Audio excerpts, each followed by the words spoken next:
I'll turn off my mic. Thanks, Liz.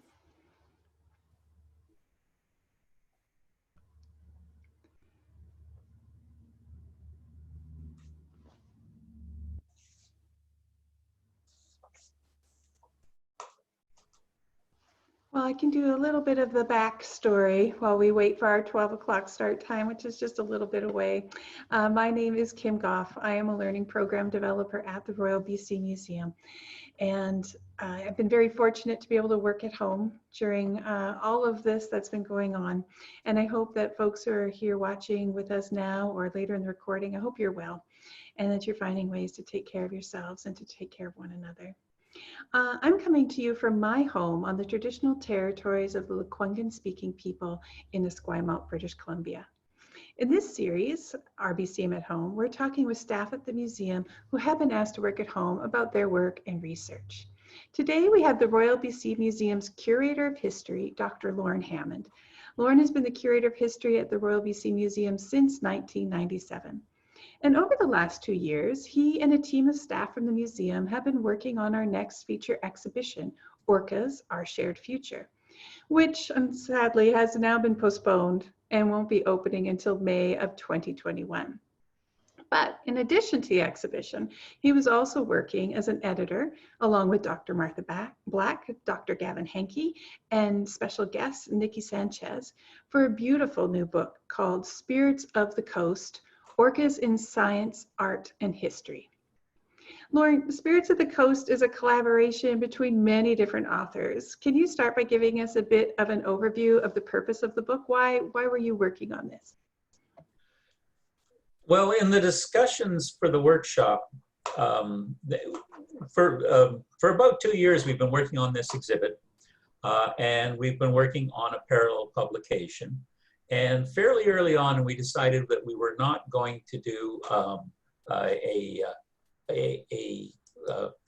catalog as such. And we started, the subject is so rich, and we were talking to so many outside experts and learning so much about orcas, we decided to share what we were learning in a companion literary piece. And so it started to emerge as a book that was going to supplement and parallel the exhibit, but that would stand on its own merits. And I've been working at home now for over 7 weeks, including doing work getting orcas ready for next May. We want as many people to see it as possible, and we hope it'll have a global impact as a traveling exhibit as well. And so the world's museum communities are all knocked sideways for a little while. And so we want as many people to see this exhibit as possible in a safe, protective manner, and we'll be ready for that in May 21st. So the book began with the idea of it being a gathering of voices. Like the exhibit, we realized that there's no one way to look at orcas.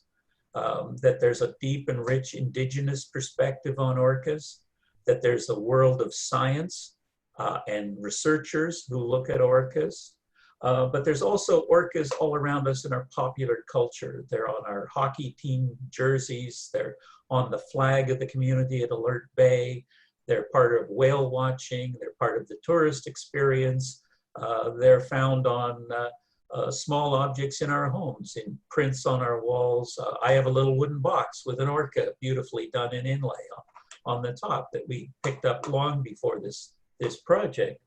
And so, and we were aware of social debate over orcas and ethics and the state of our oceans and all of that. So we set out to try and weave all of that together. And we didn't want to say over here is an indigenous view and over there is the world of science. We wanted to blend these things together, and that's what we're doing with the exhibit as well.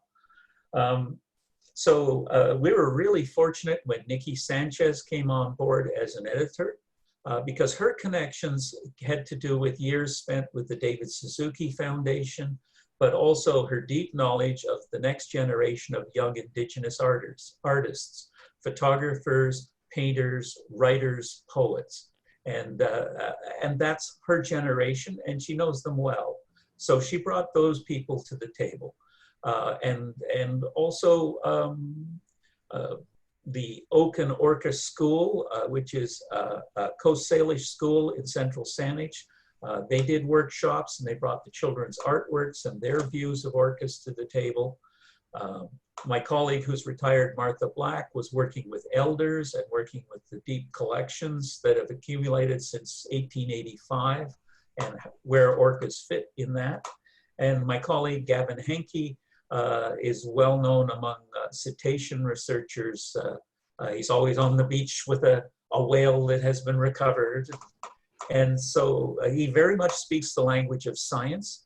And he reached out to scientists working out of what was formerly the Vancouver Aquarium. They're very active, doing excellent work on orcas in the wild. And my role in it was to look at orcas in culture and looking at the community of activists whose lives have been transformed by orcas. And who've dedicated their lives to the state of our oceans and the state of orcas and the salmon population they're dependent on. So we divided up in quarters the tasks, and each of us took on 5 or 6 external voices that we would ask to come to the table and with their experiences. And we decided early on that we didn't want this to be an anthology of the latest science on orcas. And we didn't want this to be a simple photographic coffee table book, however beautiful some of the work of photographic artists are.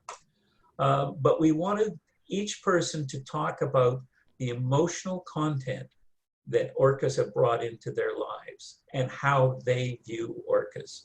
Because you can be a scientist and you can be objective, but it's also personal.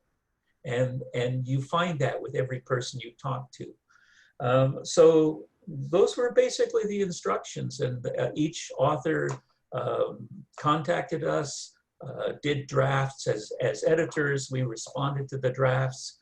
For pretty much everybody, they just did one more draft and sent it in. And then Nikki worked with our in-house editor as well, and then came the delicate task of how to weave all of these voices in a way that doesn't compartmentalize them, so that you get the idea. Because with our exhibit, we came to the conclusion that you need to be aware of these different ways of seeing orcas, but there are no solutions to preserving orcas or improving our oceans unless you take in all of these voices in the community decision-making process. And that is really sort of the macro structure of the exhibit that we learned from that, and we still believe in that, and we believe in that for the book. So how do we do that? And editorially, things were brought into 3 main sections: connections with orcas, captivity, and our consciousness of orcas and orca issues. And also to support this, as editors, we each contributed our own chapters on themes. So I'm very proud of this book. I was, sitting here in isolation, and the postie came up and to the door, and I gave the postie some buttons I got of Dr. Henry that are made by a local artist, and she gave me my first copy of the book, which I'd only seen in edits and PDFs and running around trying to get captions and clearances on photographs and images as we put it together. Well, congratulations on doing all of that and getting your book in the mail. And that must have been, as you say, a nice bright spot in that week. I was absolutely thrilled. It's a beautiful book. It's an absolutely beautiful book, and I'm very proud to be part of it, and very proud of each contribution to it. Lorne, how did you really manage with so many different authors and 4 editors? How did you manage to get a coherent sort of voice between this, so it doesn't just feel like a bunch of different things grabbing for your attention? Well, I think it's the orcas themselves that are the constant theme through the book. And a lot of that comes through the careful way in which artwork is woven through the book. Whether it's a child's drawing or a historic photo or a contemporary photograph, the orca's presence just sort of swims right through the whole book and provides the linkages. And the idea is, you know, you're going to experience at least 22 personal voices on what orcas mean to them and what they've learned from orcas. And by the end of it, I think you'll have a fairly sophisticated worldview on all of this in a way that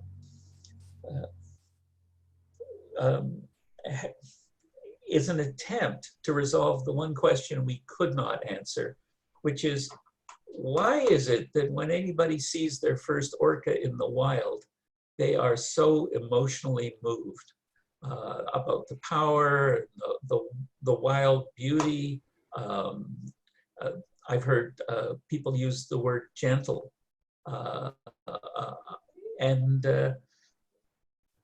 After we went through all of these literatures and all of these experts, we still could not answer the fact that orcas communicate a very strong emotional message to us, which is not just a simple anthropomorphic, oh, it's Disney, oh, look at how big Bambi's eyes are, kind of a way of seeing the world. There's something more going on there. There's something that is not just emotional, it's spiritual, it's an important part of our identities to know about their identities.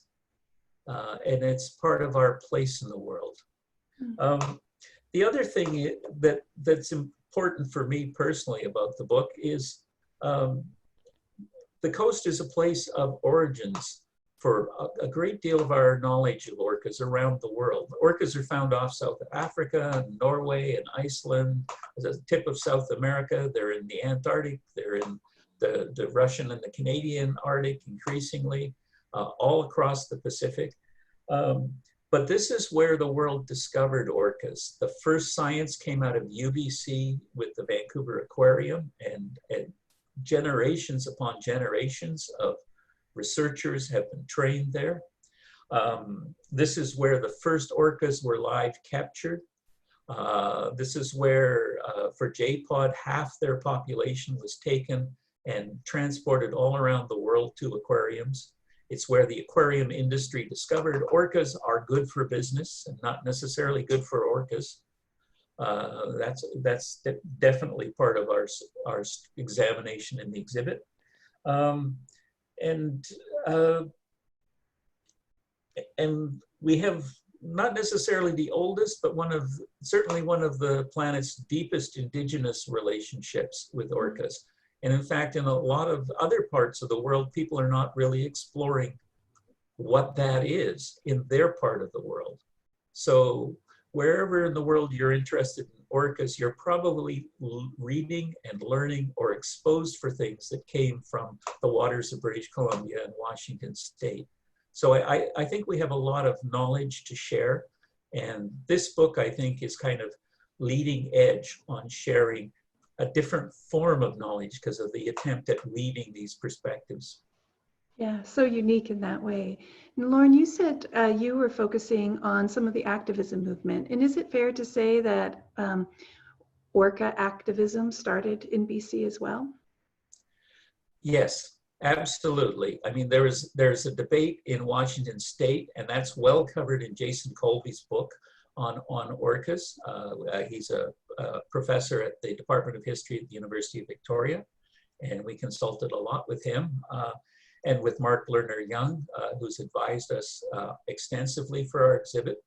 But the first capture was Moby Doll, who lived briefly in Vancouver in a holding pen before dying. This is a tragic story involving a harpoon. Then Namu is the first live capture that's physically sold to an aquarium, and named Namu because that's the community where the nets accidentally, not on purpose, but accidentally trapped two orcas, one of which escaped and one of which was then sold to the aquarium at Tacoma, and became the first captive orca in history. So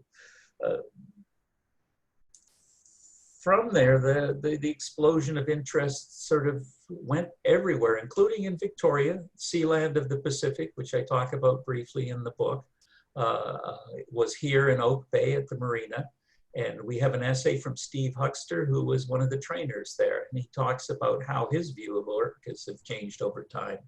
And there's a poem from Bill Bissett, who is one of the original sort of anti-war hippie poets of Vancouver, who encountered orcas at that marina in 1968. And I find it a very moving poem.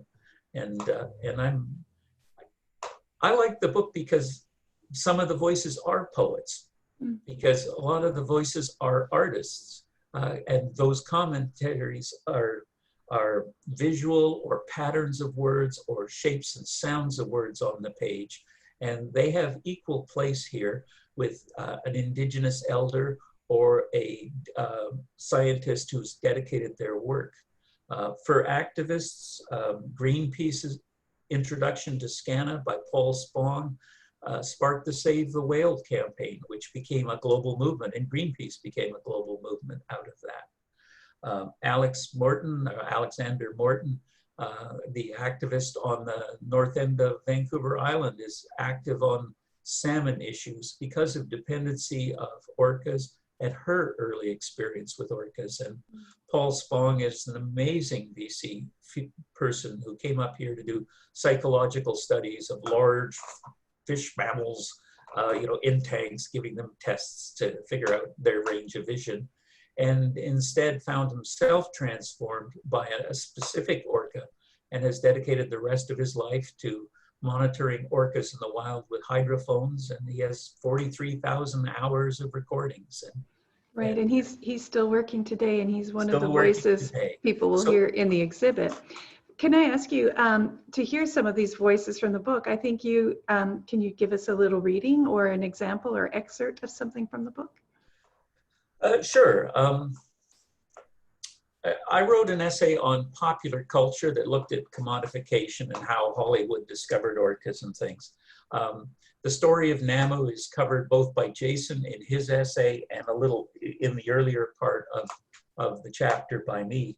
But what I found was a lot of fun was to explore orcas in Hollywood films. And people have heard of Free Willy, or in the activist community very much about Blackfish and tragedies. But I had a look at the first popular film, Namu the Killer Whale. And it has its own tragedy because Namu was dead when the film first opened in Seattle.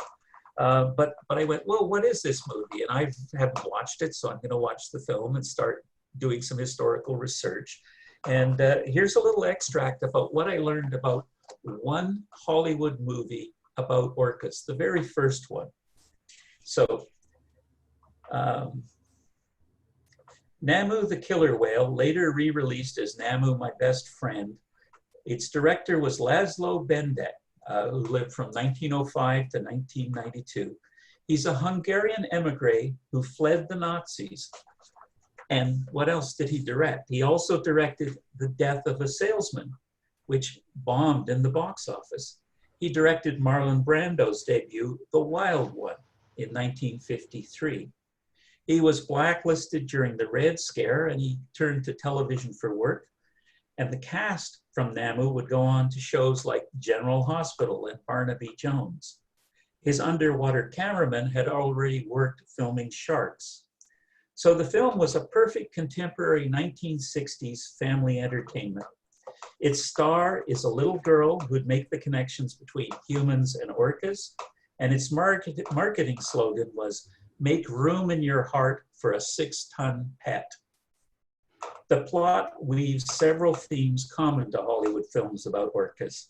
Science is represented by Hank Donner, an ethical marine biologist, curious about understanding the sounds of a grieving orca makes. His love interest, Kate Rand, is a fisherman's widow who sells salmon nets. Despite local talk that her husband may have been killed by an orca, she decides to support Hank in protecting the orca. Her daughter, Lisa, is a curious child who befriends the grieving orca whose mate was killed by fishermen. All are healed by the end of the story.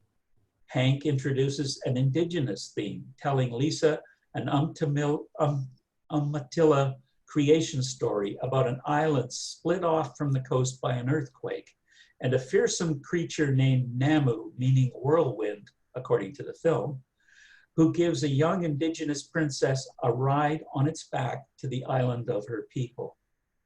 The local fishing community plots to shoot the orca before the impending seasonal return of the salmon back from the deep ocean. Lisa shares her bond with Namu, with local children, but a teenage boy tries to feed Namu bait filled with fishhooks, causing screaming pandemonium. In a mob, the community arrives to protect their children, including mothers toting shotguns. The hook bait is recovered, confessions occur. Hank and Kate feed and swim with the orca to show his gentleness. But one last determined holdout arrives by boat to shoot the orca. Hank orders the nets open to free Namu from the bay. Namu overturns the bad man's boat and swims off without harming him, as happens in Free Willy 3. Rejoining his pod and new mate, swimming out to sea in freedom, having taught humans that while powerful, they are not killers, and that family, ashore or at sea, means everything. Over the credits, the folk musician Tom Glazer sings, "Live and let live, let nature be your teacher, respect the life of your fellow creature, live and let live whatever you do, and always remember the killer whale, Namu." And that mix of themes is almost constant in every film I reviewed on orcas. So I talk a little bit about that. And I also discovered that embedded in all of these films are a wealth of indigenous actors, often given sort of strange bit parts. But when you look into the biographies of the people who are in these films, they are tremendous figures, particularly in the history of Canadian Indigenous acting. So each of these films connects in all sorts of ways. That folk singer, Tom Glazer, he's the author of a song he just grew to hate called "On Top of Spaghetti, All Covered in Cheese, I Lost My Dear Meatball." And that kind of haunted him. That was something that he wrote in the 1960s. But he actually was a contemporary of Pete Seeger. And he too was blacklisted in the Red Scare. So all these other cultural themes sort of emerge in a surprising way when you start looking around these films and seeing who was involved with them and how powerful they were at those moments in time. Our views change. You know, after Jaws in the 70s, people are trying to scare people out of the water. And so you get, you know, these fearful orca films, but then you get Free Willy and the gender roles change and the young boy frees the orca. But all of those films are set between Seattle and Haida Gwaii. There's 4 of them. The 4th one is actually set in South Africa and was a TV movie. So just Hollywood films alone become quite interesting. And there's one I'd love to find a copy of called Jaws of Death. And it was filmed outside of Alert Bay. And to this day, I haven't been able to find a copy of it. It was a genuine BC, part documentary, part exploitation film. Wow. So Namu was 1962, did you say, in the movie? Namu was in 64. The film is, captured in 65, Moby Doll in 64, and the film is released in 66. Okay. So is it available? Is it something people could find online? Were you able to find it online? No problem. Just be aware that it's called Namu the Killer Whale or Namu My Best Friend. It tends to get the title rebranded, but you can get that as Blu-rays and DVDs online. That's how I obtained one to have a look at it. The Free Willy films are well worth watching. They're great family entertainment. And I may have, you know, for literary reasons, emphasized some of the nastier aspects of the story, but these are absolutely excellent family films. any of the Free Willy ones. There's some arguments that Free Willy 3 might be actually better than Free Willy 1, hard to say. And Namu, I'd have no hesitation as recommending that for family viewing as well. It's a little bit dated, and it's got a little bit of co-option of indigenous culture. But when you find the Free Willy films, there's some very distinguished indigenous actors involved in these productions who definitely left behind a strong indigenous political legacy in their work. So I don't think these are people who would just go, they want me to say this and it's stupid, but I'll say it. I find orcas and the themes really interesting, quite consistent, because there are those themes that we were exploring it for the book, and you'll be able to explore in different galleries in our exhibit when it opens. The view of science, the community, an indigenous component, how do children view orcas? And one of the things that also hit me is children's writers are a big part of this story, because they prepare a generation and their worldview of orcas. And so they grow up and become activists, and they want the tanks emptied and orcas freed. So it's quite interesting. One of the themes that we were talking about informally was with the COVID crisis and people closing down large institutions, and we're talking now about how we might approach our reopening, there'll be more and more pressure perhaps for the release of the last orcas from the few places that are holding them.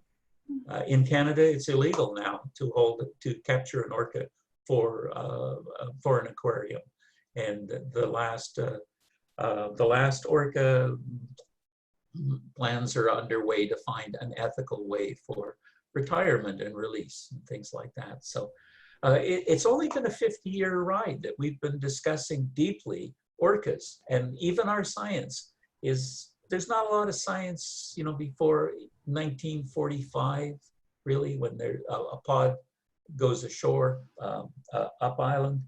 But real science comes from the 1960s on, and real social debate and representation in culture. It's been a remarkable 40 years. And so much, as you said so well, it started right here in BC, and that's something the book explores. Lauren, it's a story we can give to the world. We really can. It's not an exaggeration. Yeah. Before we wrap up, Lauren, I wanted to ask you, do you remember the first time you saw an orca? Yes, I do. And that's something else. I think everybody knows Gavin surprised me by producing a family photo, which is in the book, of the first orca he saw, and he was at Niagara Falls at an aquarium, and it was a BC orca. But for me, I was at East Souk Park, reading a book, sitting down on the rocks close to the water with my wife, and she was reading. We'd gone for a hike along the park. You park in the parking lot, you go right. And there was an outcrop, and we just sat down there, and I heard this big sound. And we looked up, and there was an entire pod, maybe 30 meters away from us, just swimming by. Mm. And other than the breathing sounds, no other sounds at all. And our eyes just popped wide open. Yeah. Oh, what a beautiful way to first meet them.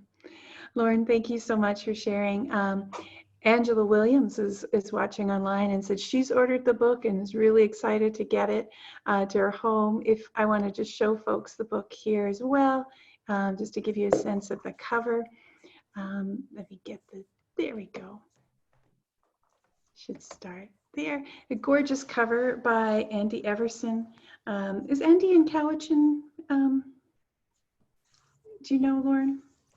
Sorry, what was that again? Sorry, does Andy Everson, is he based in Cowichan area? I'm not sure where he lives. Mm-hmm. He's a good friend of Steve Lewis, our designer, actually, and Gavin, because they all follow his work for lots of reasons. Right, yes. I think the other thing I think that's worth mentioning is if you take the dust cover off, there's this commissioned mural by Michael and Nicole Yagalanis, which will be unveiled for the first time when the exhibit opens. And even without the cover, it's a gorgeous book. Oh, absolutely. So, I mean, the design work that went in, it just makes me grin. It's such a beautifully done book. Well, Yeah. yeah, great. Thank you. I had the web address up there for folks if they're interested. You can go to Royal BC Museum, search publications, and you will find it. Again, it's called Spirits of the Coast. Thank you so much, Lorne, for sharing what you. And last I heard, it was #8 on BC bestsellers already, and it's $29.95, which is a great price for something this lovely. Thank you. And it's such a nice thing for those people, you know, when I said, unfortunately, the exhibit's been delayed, I think really it is the best decision. It's just unfortunate for those people who are excited and looking forward to it. And this is a really good way to kind of get your Orca fill in and to get this book and get yourself all ready and stay connected with them. So RBCM at Home takes place every Tuesday and Thursday at noon. Join us on Tuesday next week when Curator of Vertebrates and co-editor of this book, Dr. Gavin Henke, he's going to talk to us about invasive species in BC and the role of the pet trade. If you have young people in your lives, let them know about RBCM at Home on Wednesdays at 11. These sessions feature a museum educator and staff members sharing activities that you can do together. Also on Wednesdays, we have RBCM Outside at 2 p.m. Links for all of these programs are posted on the museum's website. So thank you for including us in your screen time and keep taking care of one another. Thank you. Bye, Lorne. Thank you. So we'll stop the recording. We've stopped on Facebook.